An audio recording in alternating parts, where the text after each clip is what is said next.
Okay, today we're going to be looking at the expanding universe, specifically in relation to Hubble's law and the implications of that. So,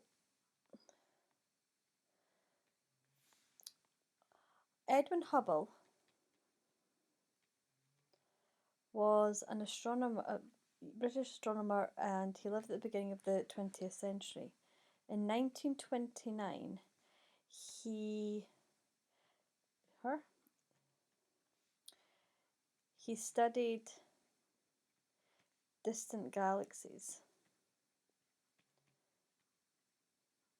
So he used the most refined technology of his era to look at very bright but very distant stars and galaxies. And he found that there was a relationship with these. So he found that once he plotted the distance these were away and the velocity which they were travelling, there was a correlation between them, and he was able to use the Doppler redshift to work out the velocity, and he found this pattern.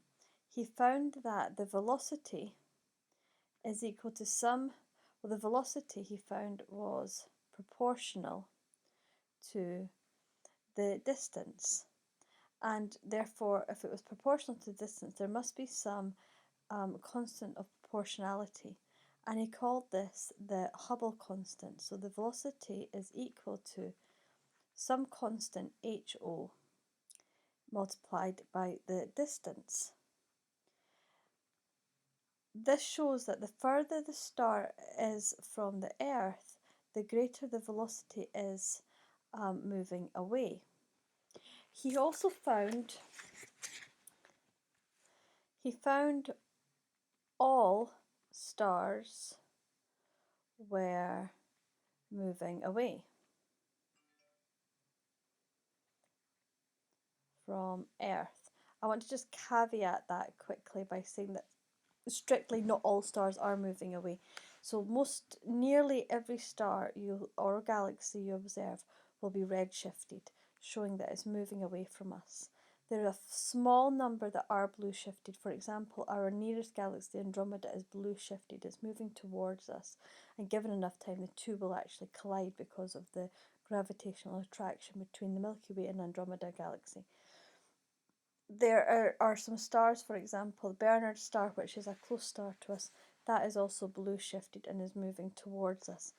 But the vast majority of all the stars and galaxies in the universe are moving away from us and are therefore red shifted. So Hubble derived the Hubble constant to be about 1.62 times 10 to the minus 17 and per second is the SI units. And he derived this from this line of best fit. We've now got, since 1929, our technology has greatly improved. We've got far more sensitive telescopes. We've now got telescopes that are in orbit around the Earth and can make far more accurate observations that are not interfered with by the Earth's atmosphere. So HO today, let me just today observations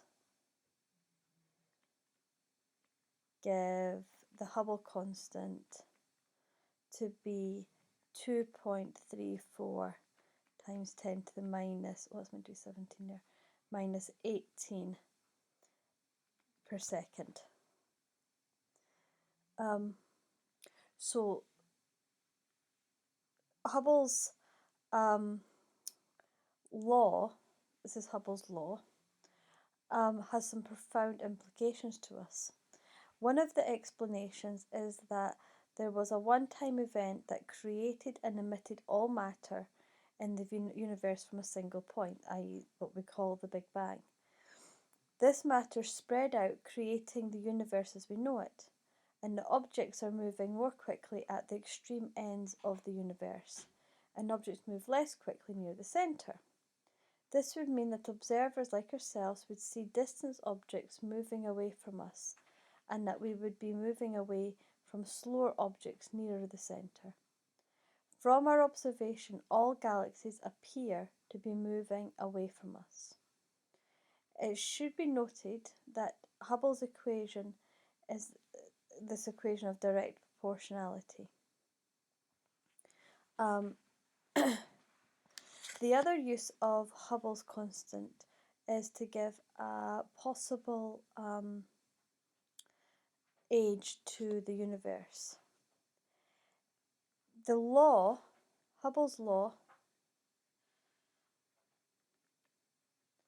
suggests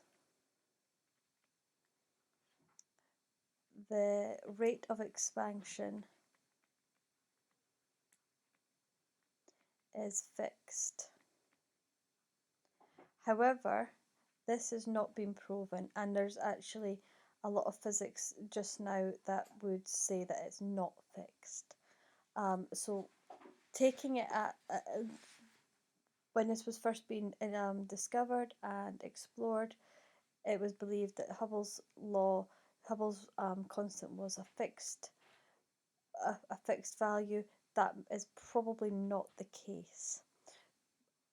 However, if we assume it is fixed, we can look at it like running a clock backwards from a distant star all the way back, and we can use it to work out the time, the age of the universe. So if you think about our simple equation of motion, time is equal to distance over velocity. Now we know that the velocity is equal to the Hubble constant times distance. So if you plug that in, distance over Hubble constant times d, the d's cancel, so the age of the universe is going to be 1 over HO. And this gives us an age of round about 13 billion years. Now, let's another thing to be noted is that in higher physics, the higher physics course, they like to use SI units. So the SI units for Hubble's constant is per second. Traditionally,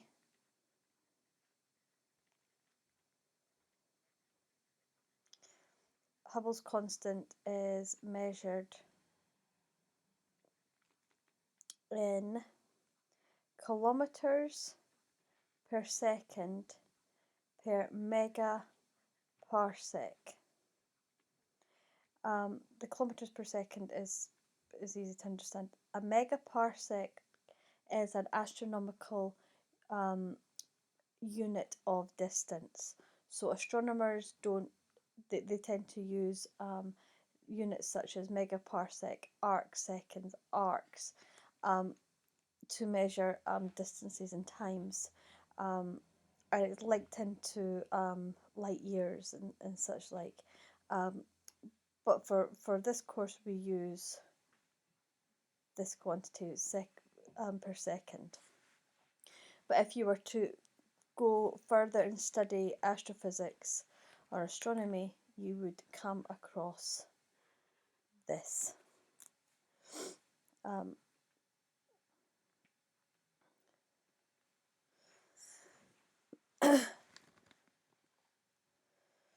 Now, let's assume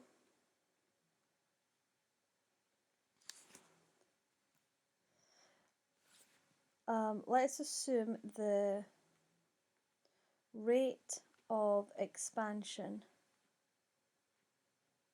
is constant.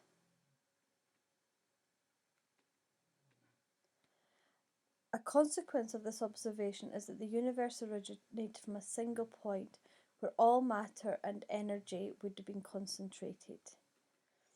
and to an infinitesimal, so all matter and energy, and matter are two interchangeable quantities from E equals mc squared. That looks like I've done a not equals there. E equals mc squared, Einstein's famous equation.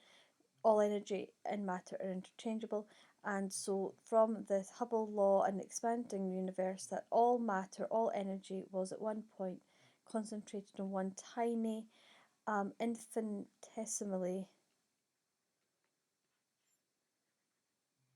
small volume.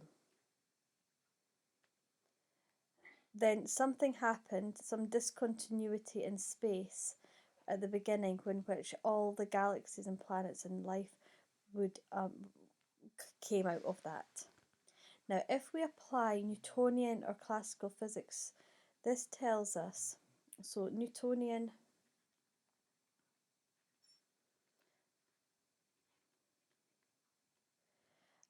tells us that the velocities of the exploded fragments of the original super explosion must be constant in the absence of unbalanced forces. So simple Newton's laws, if an object will remain a constant velocity if it's subject to any if there's no unbalanced forces acting on it. So if the velocities, remember we had the velocity and the distance and distance, and it was kind of a straight line. So the velocities, say up here of some star, would be at some constant velocity. That star, my star, is moving at some velocity, and if it's moving at a constant velocity, there must be no unbalanced forces acting on it. However, there is gravitational attraction between stars and galaxies.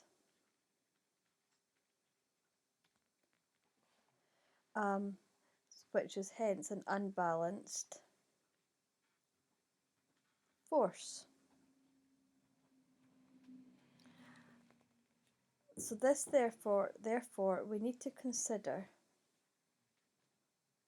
oh, what I'm trying to write there, we need to consider the total mass. Actually, we in fact are going to consider the density of the universe to determine the rate of expansion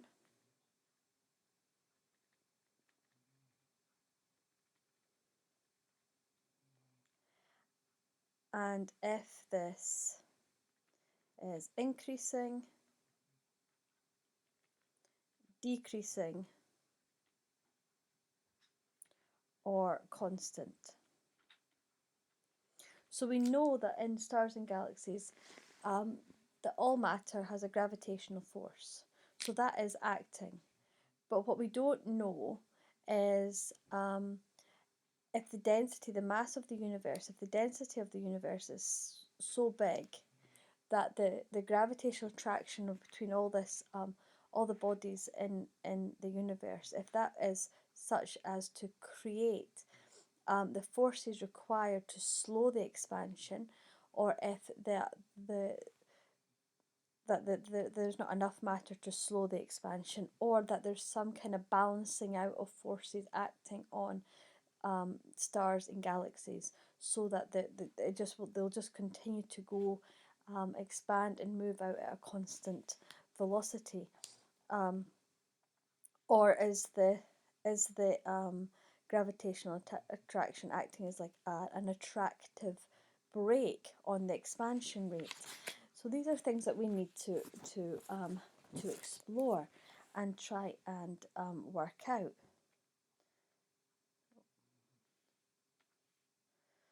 Trying to find my diagrams. There we go. So what we do is we have a ratio of that we're going to call omega, and omega is the ratio between the actual density divided by some critical density.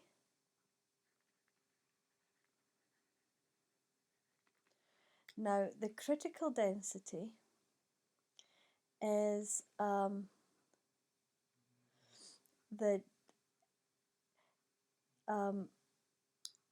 is proportional to the Hubble constant squared, and it's a density which is a tipping point between the fate of the universe. So if omega is greater than 1, i.e. the actual density is greater than the critical density,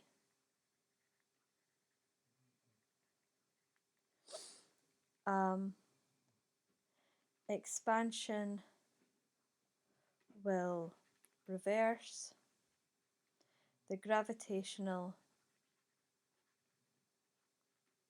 attraction wins, and we see the big crunch. So it's like the Big Bang in reverse. If omega is less than 1, so the actual density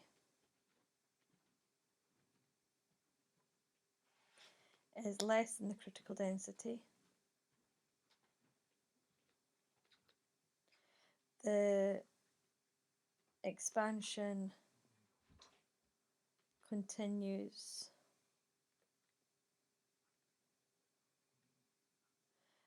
and even accelerates,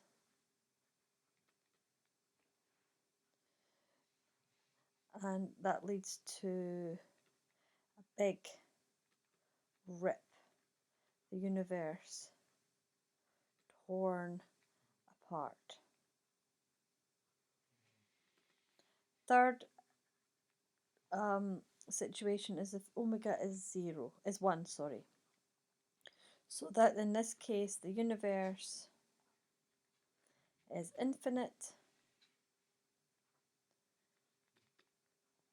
and expansion continues at a constant rate.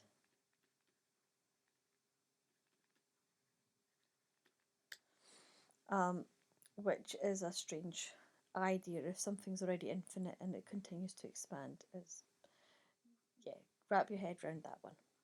So this is the value of omega also affects the geometry of the universe.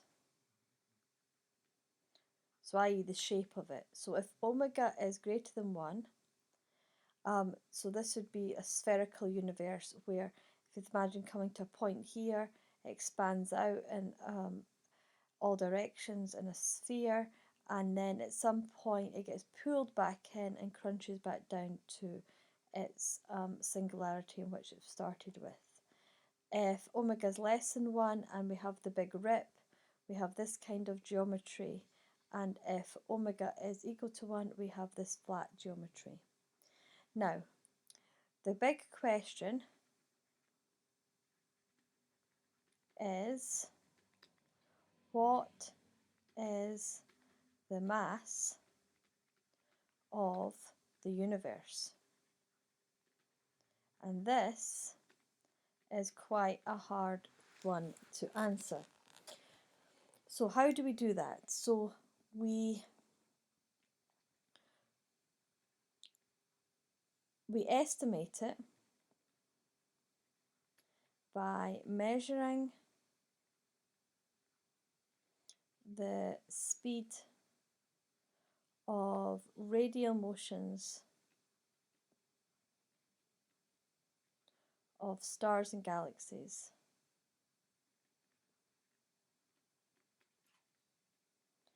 So these measurements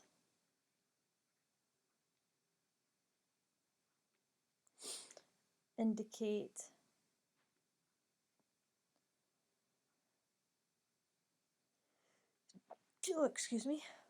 how galaxies are moving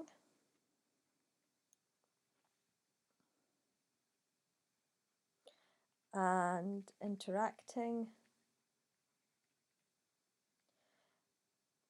and that therefore leads to the mass. So if you were to observe, for example, the sun and the earth and how the radial motion, the radial speed of the earth rotating around the sun, and we can therefore use those that observational data to get an idea of the mass of the sun, the mass of the earth, by using the physics that we know. So we can understand radial motion of objects and how they interact with each other, and we can do that from laboratory experiments and observations. So we then just scale it up to the size of the universe. And what we find, so therefore, the greater the central mass, central mass, the greater the rotational speeds.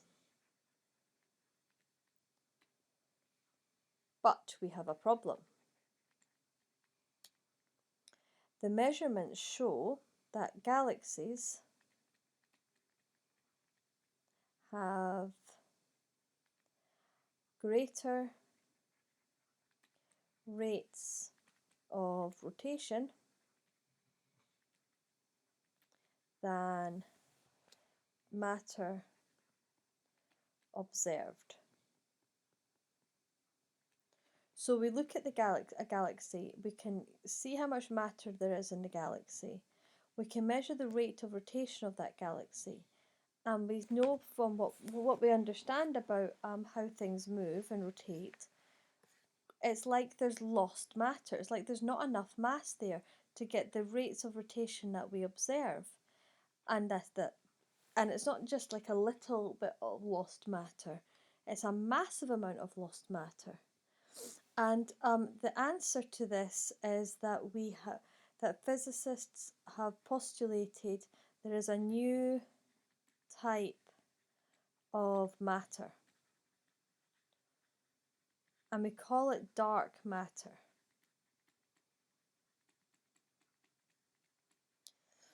And this dark matter does not interact with the electromagnetic spectrum. That's why we can't see it. That's why we can't observe it with our telescopes. It doesn't emit any electromagnetic waves. So we can't. So it's just it appears dark to us. Current estimates suggest that the 22% of total matter is dark. Now the plot's about to get a whole lot thicker.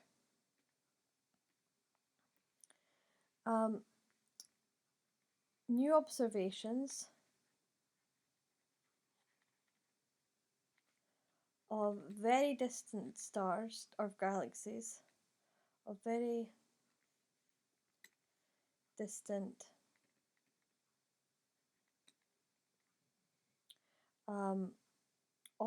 basically different objects actually, show an acceleration at the furthest limits of what we can see. So there's what's known as the Supernova Cosmology project, for example, looked at a type of supernova in galaxies, and the redshift was 0.51. So it's the type Ia supernova, and the redshift was 0.051, and that equates to 40% of the age of the universe. Now, when you're looking at distant starlight, it's like looking back in time, because that starlight has taken a long time to get to you. That's what when we talk about light years, it's how many years it has been for that light to come here. We measure distances in light years because of the big distances involved. So looking back at the supernova, we're looking back at time to 40% of the age of the universe.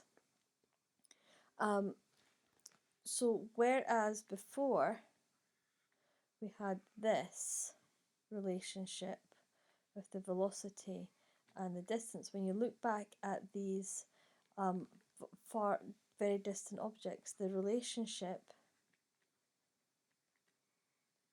is non-linear,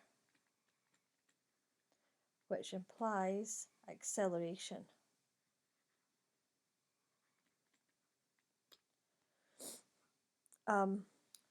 Therefore, there must be additional energy to power this acceleration. And just like we had, because we didn't have enough mass, we now don't have enough energy. We call this dark energy. And from the observational data that we have, we see that dark energy makes up about 74% of the known universe. 22% is made up of dark matter, and the rest is 4% is made up of stars, planets, and intergalactic gas. The intergalactic gas is actually around about 3.46%, and all the stuff that you see when you look out the earth that we're standing on, the sun, the planets, when you look out the night sky, see all these stars, that makes up about 0.4% of the universe's mass.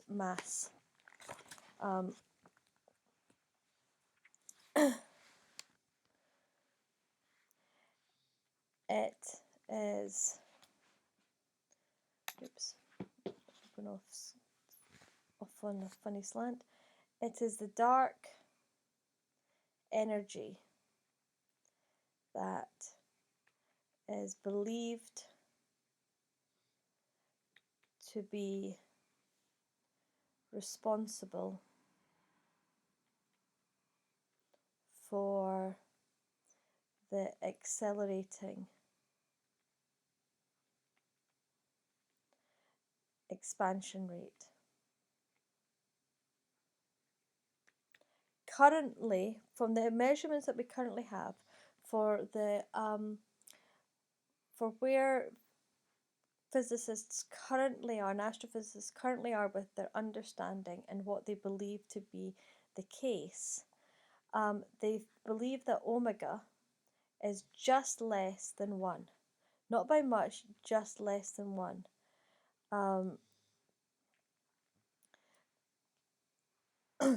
but not by much. It's very close to 1. This gives us a picture of the universe as